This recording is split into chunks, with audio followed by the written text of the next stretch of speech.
This What's Working with Cam Marston podcast is brought to you courtesy of Michelob Ultra Beer.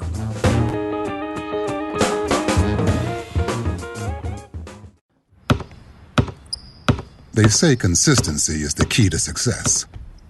They weren't wrong. So how about grabbing a beer that's consistently smooth, consistently refreshing, and consistently light? You might just find that the road to success can be pretty enjoyable. Michelob Ultra, the perfect balance of taste and refreshment, and only 2.6 carbs and 95 calories. It's only worth it if you enjoy it. Enjoy responsibly. Anheuser-Busch Michelob Ultra Light Beer, St. Louis, Missouri.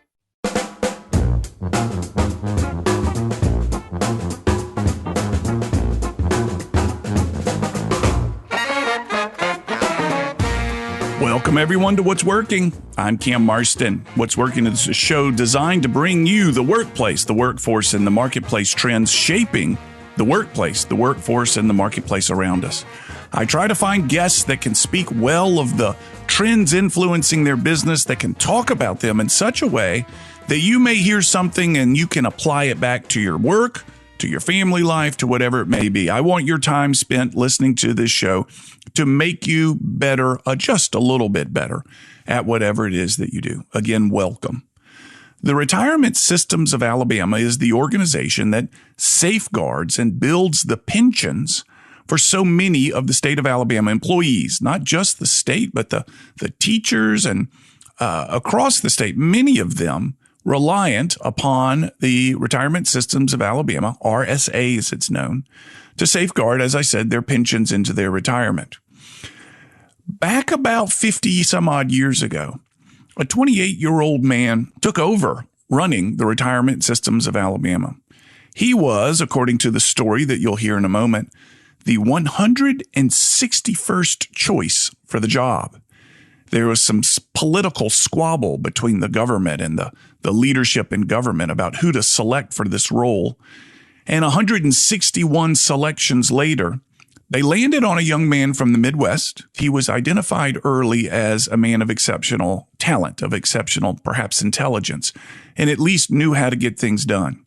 He was introduced to the system at a time when RSA had $500 million in its coffers and was owed a boatload more by the state of Alabama, but the state had been delinquent in paying that.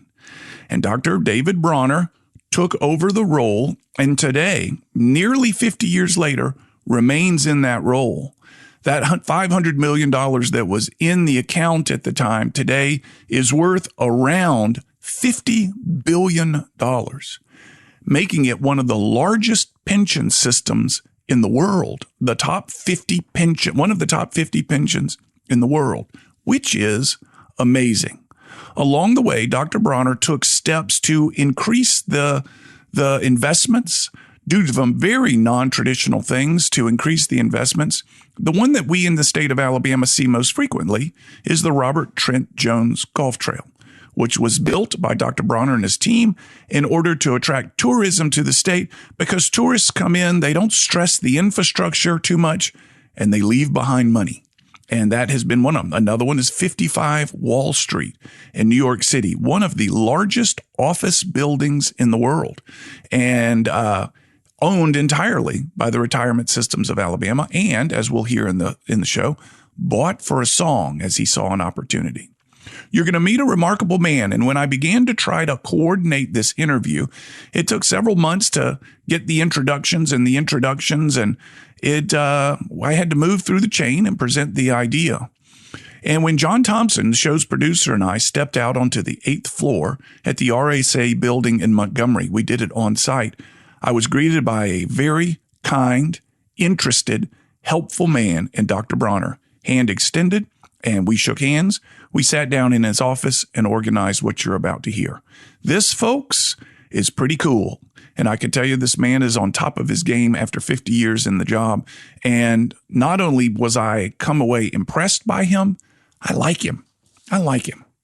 So we'll get back to the interview with Dr. Bronner after this break. However, prior to this break, let me remind you about the professionals at Sandifer Wealth Management. Certified financial planners must meet rigorous educational, ethical, and experiential standards in order to be considered a CFP. Planning properly will drive the results that you're looking for in your savings and investment. Sandifer Wealth Management has 2 CFPs, both Jamie Sandifer and Mark Salyers. Visit their website at sandiferwealthmanagement.com. When we come back from break, Dr. Bronner and I talk about the trajectory of his career and what's going on out there these days. You're listening to What's Working. I'm Cam Marston. What's Working is brought to you by the Alabama Center for Real Estate, housed in the Culver House College of Business at the University of Alabama.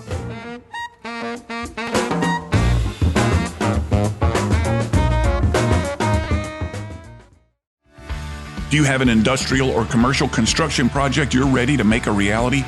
Person Services Corp is a diverse specialty contractor capable of tackling complex projects. They've won awards from Engineering News Record and the Association of General Contractors. If you're looking for a turnkey project management solution, advanced technologies, and skilled personnel you can trust, look no further than Persons Services Corp. Find out more at personsservices.com.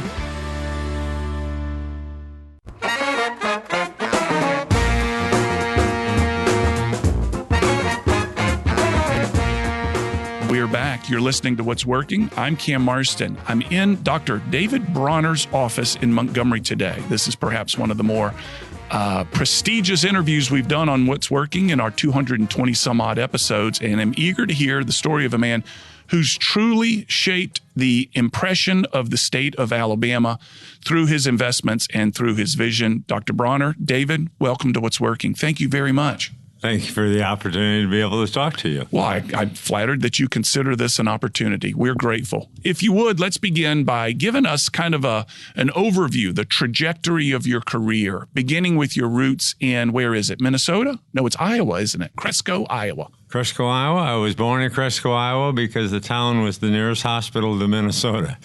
It was on the border, southeast corner.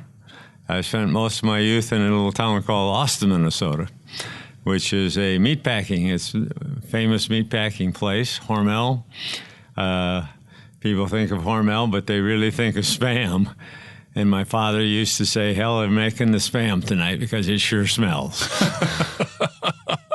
So how long you went on to, I see my notes show you went to Mankato State University. Right, which was nearby. Where did that selection come from? 60, 70 miles west in southern Minnesota. I got my bachelor's and my master's degree from, it was called Mankato State University when I was there.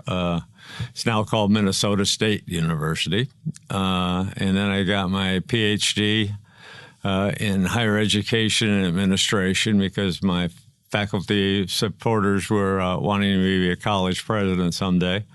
And my law degree from the University of Alabama. Why the University of Alabama from Minnesota? Because a PhD that was the vice president at Mankato State was going to, I was going to go to law school either in Chicago or Kansas. I had picked those two. And he taught me in June or July into coming down with him that August. And so I submitted a request. I knew I was a year late to request because usually in law school, you have to have your application in before the beginning of at the end of the fiscal year to go next fall.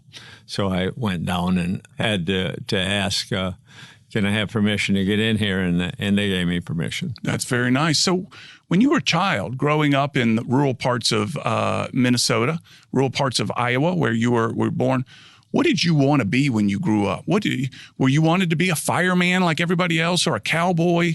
Was this part of your plan? No, actually, it was I wanted to go to law school so I could be an FBI agent. Really? Yeah. And did you ever pursue that at all? You had a choice, in the FBI when I was young, if you were a lawyer or an accountant. And I sure didn't want to be an accountant with the FBI because they do a lot of white-collar crime.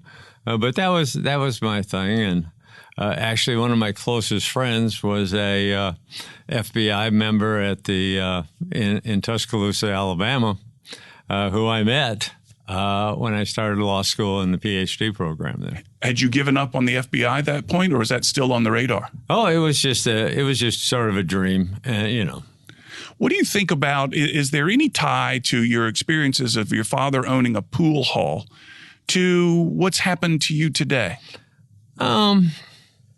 Probably a little bit from the point of view that I've in my old age, I've become sort of a heavy-duty reader. I read a lot. And my father only went to 8th grade and ran a pool hall, but he read 3 papers each day.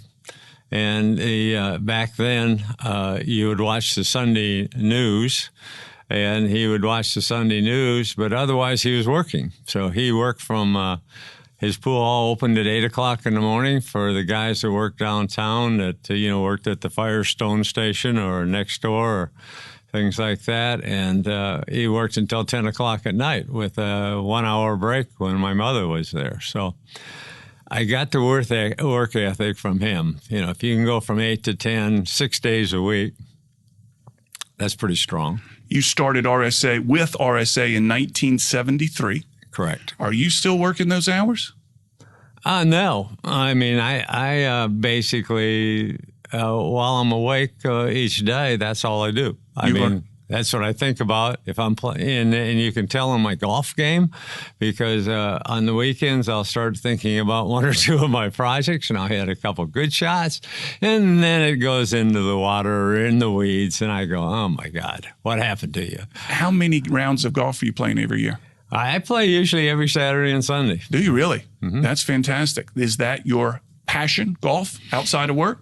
It's either that or work in my yard, and I did both this last weekend, and I'm not sure I was more miserable on the golf course at 100 degrees or lifting trees and cleaning up my yard in the other afternoon. So usually we play in the morning, so I'm done at noon, so 1 o'clock. The weather was brutal this past weekend. Yeah, it was tough. And even at 90 some odd degrees outside right now, it feels like a relief. Yes, it does. It's amazing. So tell me what the situation or what was the status of RSA in 1973? Well, I wasn't particularly interested in the job. They had sort of put it out there, but at that time in 73, you have to remember that Dr. Hubbard was the head of AEA and Governor Wallace was governor. They didn't like each other. So they went through 100 and some applications. And if you knew them, the other guy didn't want him. If the other guy, Hubbard, knew him, George didn't want him. So they said, let's go up for some more names. So the dean of the School of Business, Dean Paul Garner of the University of Alabama Business School, sent my name in. I didn't know if it was a lark or subsequently, as I was at the job here a number of years, I figured out that he was the only one that knew what was going on with the pension fund, meaning that it was probably not in the best of all shape. So I came down, I interviewed, talked to my predecessor. He said, you're the only one to come even talk to me. I said, well, I know the board is political, but I don't know them. They don't know me. And I found out, what he did and actually went to the interview and was offered the job subsequently. So there were 100 candidates that were proposed. That was the initial one. Then another 60 you. were sent in on with when I sent my name in with Dean Garner. And as I said, I think the only reason they hired me is that neither one of them knew me. So your background in the Midwest helped you at that point. You had not developed a reputation for someone to come out against you at that point. No, nobody knew me at all, and I didn't know them. So it was more or less, I think it was like, I think Dean Garner, who was, as I said, the dean of the School of Business of Commerce at Alabama, had a reputation that his reputation was outstanding in accounting. And when I came to the retirement system, it had $600 million. But the state owed it roughly $1.5 billion. Wow! So it was 25 cents. I had 25 cents for every dollar I owed people. Yeah. And did you see opportunity, or was your first job triage? It was more triage. It was, they had municipal bonds in the thing, which means that a non-taxable entity buying municipal bonds is a little nutty. They had, for example, some stuff that the state of Alabama could not issue bonds to, or they issued bonds and nobody would buy them. So the pension fund had municipal state bonds that nobody would buy in there. So And that was probably the first of maybe 8 or 10 or 15 times they were going to fire me, because when I was selling the bonds, the governor called and said, "What are you doing?" I said, "You should not have tax-free things in a taxable account." Yeah, yeah. And they listened to you. You were the 100, I'm messing with the numbers here a little bit, but you were the 161st option, kind of based on what you said. Well, basically, that's true. And you were now in leading this thing with $600 million that you controlled, $1 billion that you didn't, and they were listening to you. You were the least worst option at 161 people. I was the option that two very powerful men were going to say, well, he will. The law school, I'll swear to God, kept my parking place for a month because they didn't think I would really survive a month. So I stayed, and I just did. I had, like my daddy would say, he was a farmer before he ran a pool hall. He said, my horse, I'd put blinders on it.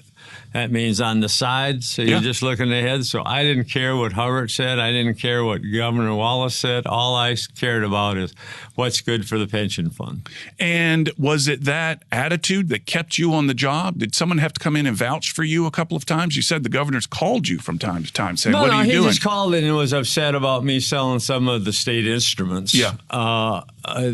Actually, he turned out to be a supporter. Many of his friends were trying to, send me to the morgue. But that happened with most governors, because most governors, we would have to fight for our appropriations, because it's very easy to shortchange a pension fund. New Jersey was a good illustration. Chicago's been a good. Kentucky was a good illustration. Illinois and Chicago were good illustrations, where the big boys upstairs say, "Oh, you're not going to get your allocation, even though because you got a lot of money over there." I remember a legislator from Tuscaloosa, Alabama, telling me, he says, "How much money did you pay out this year?" Let's just say X. Well, then you don't need more than X. Yeah. I said, I get liabilities every day of the week. Right. That's why you have $600 million, and you should have roughly another $1.5 billion in there. So you were 25% funded, and that's why I just fought straight ahead all the time. When we come back from break, I want to talk to you about when was it that you began to propose some what would seem to be very non-traditional investments for what it is that you do, and what kind of backlash you may have received from that. And let's talk specifically about the Robert Trent Jones Golf Trail. Sure. It would seem to be a very non-traditional avenue for investing a pension fund, but as I read it, has turned out to be wonderful. At some point, somebody had to say, what in the world are you doing? Sound good? That'll be fine with me. Let's do that when we come back from break. You're listening to What's Working. I'm Cam Marston. What's Working is brought to you by the Alabama Center for Real Estate, housed in the Culverhouse College of Business, all housed at the University of Alabama.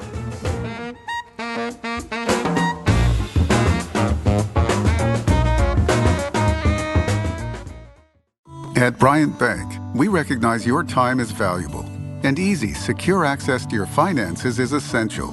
That's why we provide the financial tools you need to manage your money on the go and make life a bit easier. At Bryant Bank, we're here to help with instant debit cards, Apple Pay, person-to-person payments, and more. Bryant bankers want to show you how beneficial our digital banking services can be. Learn more at bryantbank.com. Bryant Bank. Live legendary. Member FDIC. Customer service never goes out of style. In fact, I think it's safe to say that customer service is more valuable and more important now more than ever. Hi, this is Cam Marston. One thing that my over 200 episodes of What's Working has taught me is how important customer service is to building and maintaining a thriving business. It's the growing need for customer service that's led me to partner with one of the state's leading customer service trainers to create our program called Delivering 5-Star Customer Service. Your team will get one 90-minute training session per month for 6 consecutive months. Each session builds on the skills learned the previous month, allowing your customer-facing teams to practice before moving on to the next lesson. And the 6 lessons address everything from appearance to electronic communications to conflict resolution to maintaining a service mindset.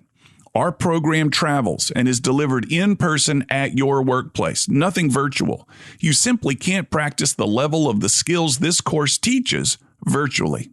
For more information, email me, cam@cammarston.com, and let's schedule a time to talk. Remember, you have less to fear from outside competition than you do from discourtesy and bad service from inside your own company. Again, email me, cam@cammarston.com, and let's talk about your business.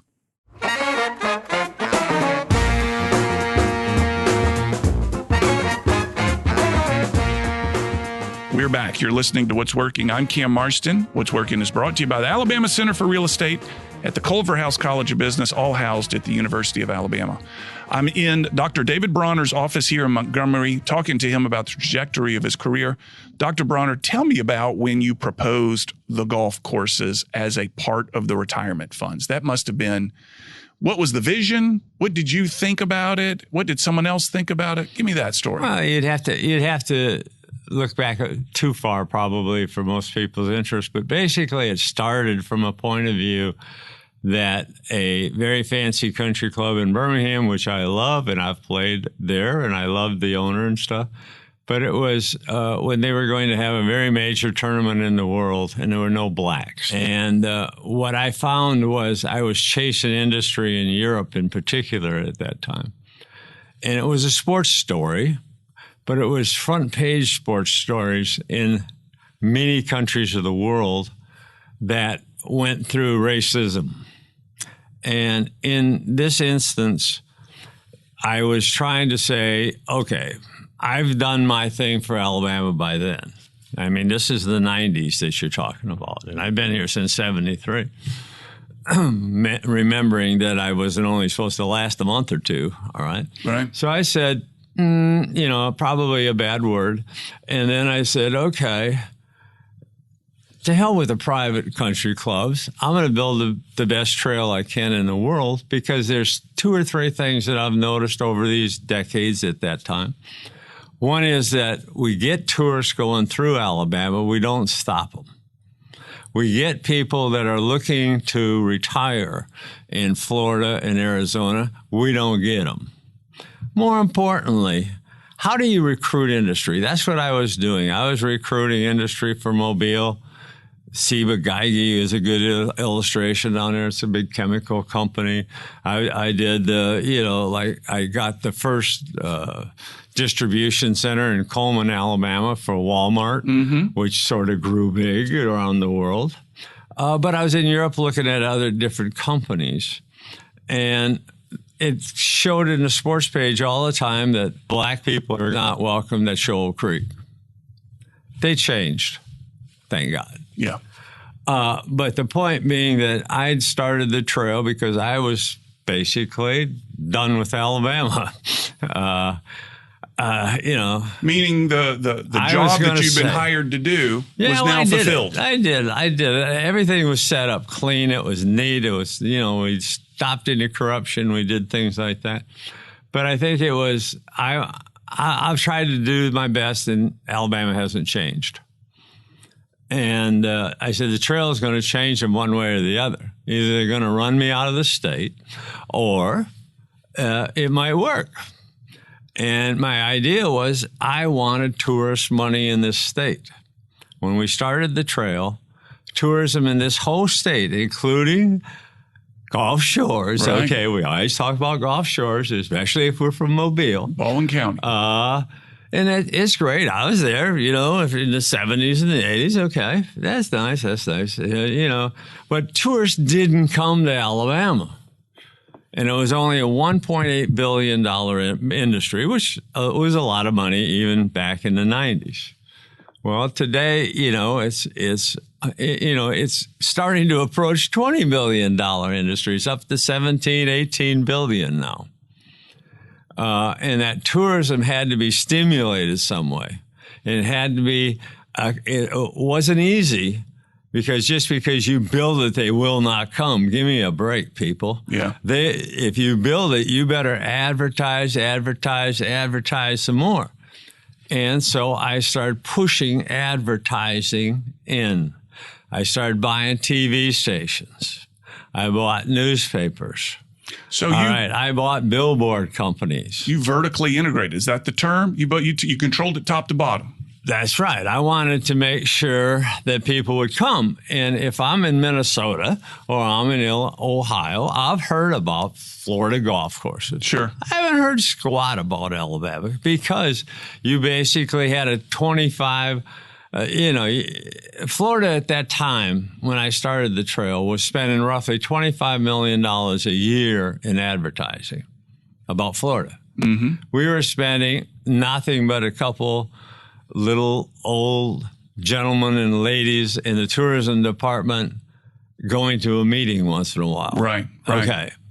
Or a governor would splurge and have a one-page story in Forbes magazine or something like that. That's what it consisted of.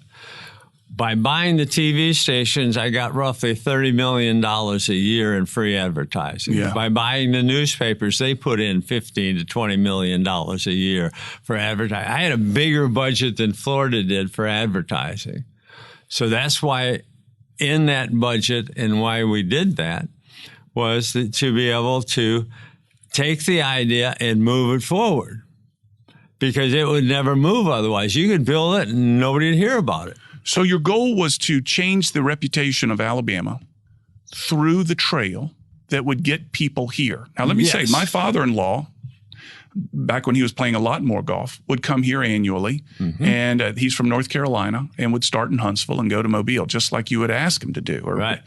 I've stood in the Mobile airport standing around baggage claim and heard many different languages talking. And what they pull off the baggage carousel are golf clubs. Mm-hmm. They've come to Alabama to play golf. Right. And they go from south to north. They rent a car and go south to north, these people that are in the... So it's worked. But at what point did you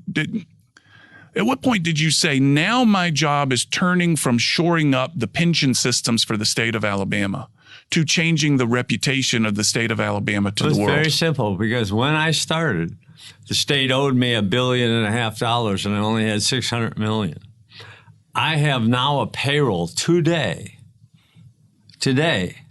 of over $4 billion a year. Yeah.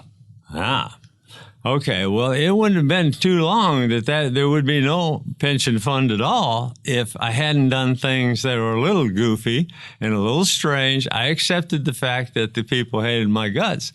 They could fly around as buzzers to pick the meat off my bones, but they got tired and started sitting on, telephone lines. And I stir them up every once in a while, and they'll circle again on a project. But the point is that we had to do dynamic things to change the status quo in Alabama to make sure that it had the money to be able to afford the pensions that the legislature had granted. So the attitude around tourism in Alabama was a part of the pension plan. It was not an altruistic approach to you to let's do something for the state. Now that I've got momentum and reach. Oh, hell no. I wanted money. And you get money by getting people to come to the state because they don't get any services, right? We don't have to educate them. We don't have to hospitalize them. We don't have to do anything. Right. All you do is come and spend your money. But I got to have a mechanism that you'll come and spend a lot of money. Now, I can have free sports. I don't, big deal. I can have kids' sports. Well, that's nice if they stay in hotels. But it's the difference in the level of tourism that you go from, okay, are you going to have an event? Like, for example, when we took over the convention building in the Shoals, okay, they had conventions. They had no hotel facilities, so you'd come in and do a day meeting and leave. Well, that didn't do you any good. Maybe some gas attendant got to sell an extra $10 in gas or something. But other than that, or somebody bought a sandwich. But now, when we ran the thing, the first year we ran the thing and took it over and ran it with a hotel next to it, we had more conventions in 1 month than they had in a year. Have you been chasing your tail the whole time, trying to catch up, looking at this payroll the whole time going, all right, the payroll's getting bigger. We need to do something. Oh, absolutely. I mean, when you go from $40 or $50 million, sounds like a big payroll. You go up to $4 billion and you're still sitting in the same office. You're going, my God, what is happening here?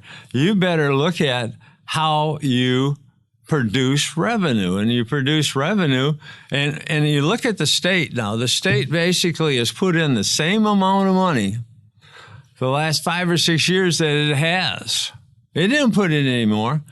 But when we hit good markets like last year, and we're getting our teeth kicked in this year, but I still have 3 months left, so we'll see. But last year, when you make 70+% of the total revenue from investments, we made $8.7 billion last year in 1 year. Now, that to me is not bad. $8.7 billion, considering when I started out here, I only had $600 million. That's pretty good. You should be somewhat proud of yourself. No, I'm cautious because, the markets and Mr. Putin right now and a few other crazy things that we've been doing, like sending everybody a check, you can wipe out an economy. Yeah. Well, let's come back from break and talk a little bit about that. I want to know your strategy. The market, as we're talking down now, is down 18%, or at least it was this morning when I last checked. I'm very curious of what your reaction to that may be. And I also want to talk about this giant piece of real estate that the system owns in Manhattan and what you think it means for the work from home world that I'm hearing so much about. Is that real estate losing value in a work from home marketplace? Sound good? No problem. You're listening to What's Working. I'm Cam Marston in the office of Dr. David Bronner here in Montgomery, Alabama, talking about his job, his career, and up next, we're going to talk about his investment plans and thoughts on that when we come back from break. What's Working is brought to you by the Alabama Center for Real Estate at the Culverhouse College of Business at the University of Alabama.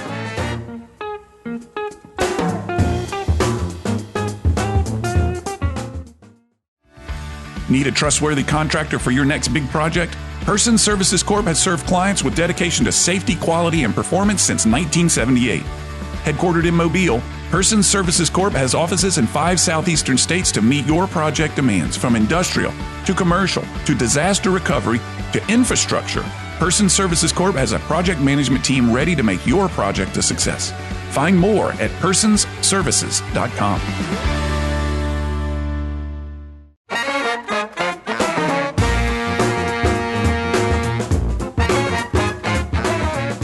Back. You're listening to What's Working. I'm Cam Marston. What's Working is brought to you by the Alabama Center for Real Estate, housed in the Culverhouse College of Business, all housed at the University of Alabama. I'm in Dr. David Bronner's office here in Montgomery with a beautiful view of town behind us. Dr. Bronner, prior to the break, stock market's down 18%. The S&P is down 18%. What's your opinion of the financial world these days, if you will? Well, I guess I'm so old that I've seen it numerous times. It crashed in the 80s. I saw the crash of 2000. I saw the crash in each crash was different. 2000 was the tech crash. 2008 and 9 was the mortgage crash. Just like my friend, we worked on all the problems of the crooks around the world in 08 and 09. In the mortgage business. This crash is a weird one because you've put too much money in the economy. If they would have put some in for the pandemic, they put in a lot and a lot and a lot more. And so you simply had so much money chasing so few goods that you've screwed up everything relative to that. Now, you throw on top of that 2 countries, and that's what I caution people about. In the case of Biden, Biden was he's been around Washington a long time, but he's president. He is president, but every country of the world has always tested a new president. Every country has always tested them. Usually 1 or 2 will really be a test. But you have a more serious situation than I have seen in my lifetime because you got China and you got Russia. Both of them are dead serious. Both of them are dead serious problems. To get out of the pandemic, you had to spend some money. You spent a little bit too much. Let's put it, in nice terms. So when you look at that, you say, okay, what's going to change the market? How did it change after 08 and 09 with the mortgage crisis? How did it change after the technology bubble of 2000?